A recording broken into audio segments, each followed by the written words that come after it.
Genesis 35. God told Jacob, "Return to Bethel, where I appeared to you when you were running from your brother Esau. Make your home there and build an altar for me." Jacob said to his family and to everyone else who was traveling with him, "Get rid of your foreign gods. Then make yourselves acceptable to worship God and put on clean clothes. Afterwards, we'll go to Bethel. I will build an altar there for God who answered my prayers when I was in trouble and who has always been at my side." So everyone gave Jacob their idols and their earrings, and he buried them under the oak tree near Shechem. While Jacob and his family were traveling through Canaan, God terrified the people in the town so much that no one dared bother them. Finally, they reached Bethel, also known as Luz. Jacob built an altar there and called it God of Bethel, because that was the place where God had appeared to him when he was running from Esau. While they were there, Rebekah's personal servant Deborah died. They buried her under an oak tree and called it Weeping Oak. After Jacob came back to the land of Canaan, God appeared to him again.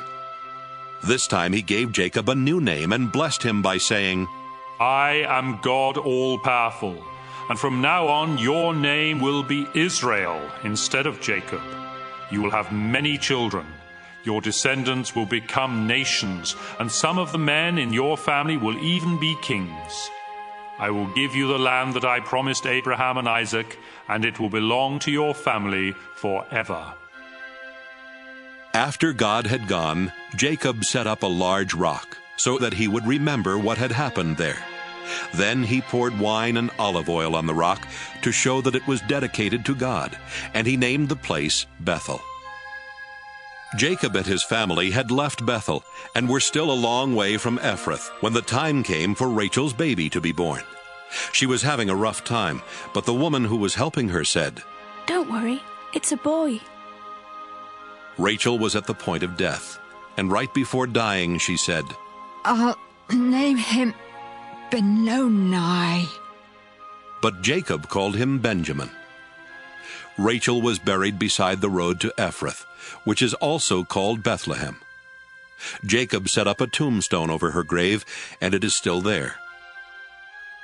Jacob, also known as Israel, traveled to the south of Eder Tower, where he set up camp. During their time there, Jacob's oldest son Reuben slept with Bilhah, who was one of Jacob's other wives, and Jacob found out about it. Jacob had 12 sons while living in northern Syria. His firstborn Reuben was the son of Leah, who later gave birth to Simeon, Levi, Judah, Issachar, and Zebulun. Leah's servant Zilpah had 2 sons, Gad and Asher.